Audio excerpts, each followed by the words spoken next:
Hey YouTube, I just want to document my water irrigation journey trying to set all this up and make it automated.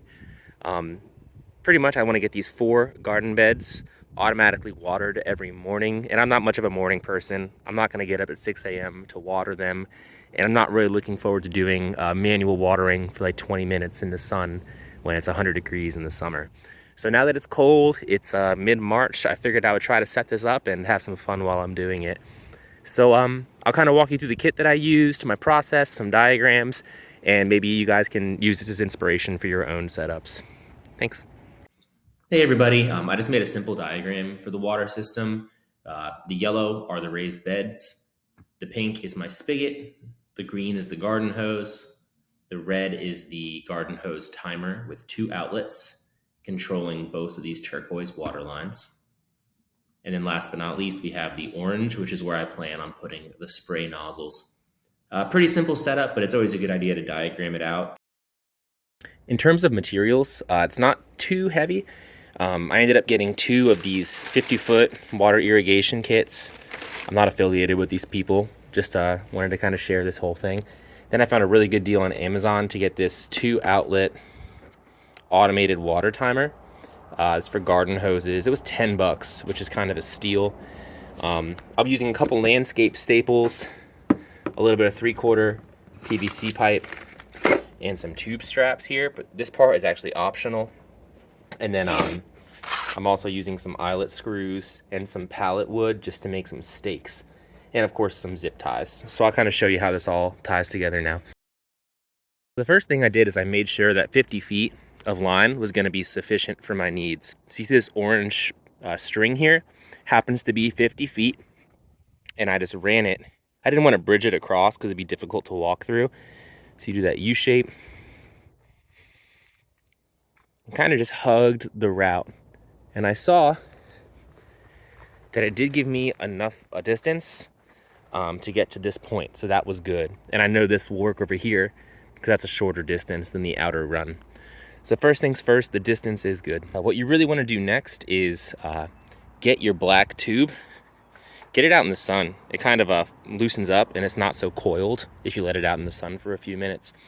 And as you can see, I installed some eyelet screws along the sides here, just because the black line is going to need something to attach to. So I'll be zip tying that shortly.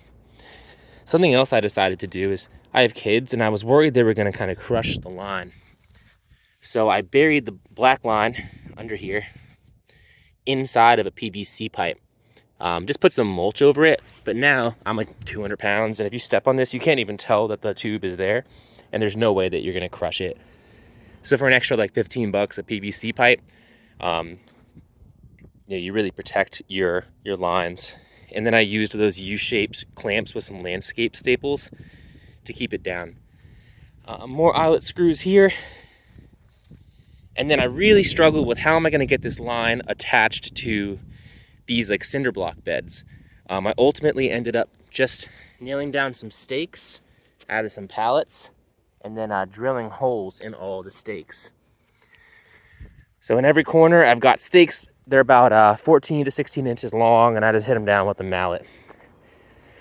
So the next step is going to be really just tying down these black lines to the sides and getting ready to do the next step here. These cinch down really nicely, and you can just kind of push your mulch back over and you'll never even know it's there.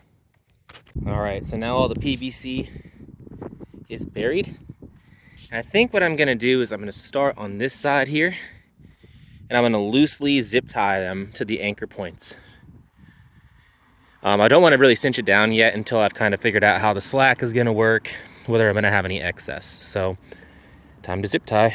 So I've got my automated timer zip tied up to this stake, and I've got the first side set up. You want to make it pretty tight without making it too tight.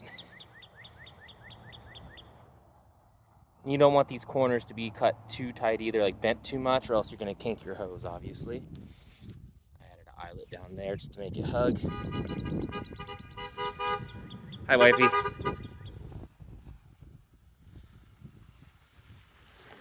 And then it's going to terminate here where I can just cap it. But we got ourselves a line set up. All right, so the tubes are all set. I've got my water open here. It's feeding to this. And I'll figure out the timer later, but I'm gonna do zone 2, manual, okay. And zone 1, manual, okay. Oh my gosh.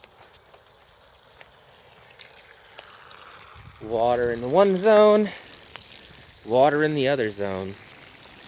Now I'm gonna time this up so maybe the outside runs for 15 minutes at like 6:15, and then the inside runs 15 minutes after that at like 6:30 in the morning. But honestly, I might have enough water pressure just to run them both at the same time. This is awesome. All right, everybody. So I used screws to hold it into the side of the wood, and they click together really nice. It's a lot like a shark bite setup. And then I used stakes, because I've really struggled with how am I going to get the nozzles hooked up so they don't like twist and fall. But they're on there pretty good. I have them all on mist setting right now. And Lucas, what do you want me to do? Put it on. Put it on. Okay. So we turn our water on. And let's do this. Zone. Manual start. Ooh. Zone. Manual start. Honestly, it's tremendous. Absolutely tremendous.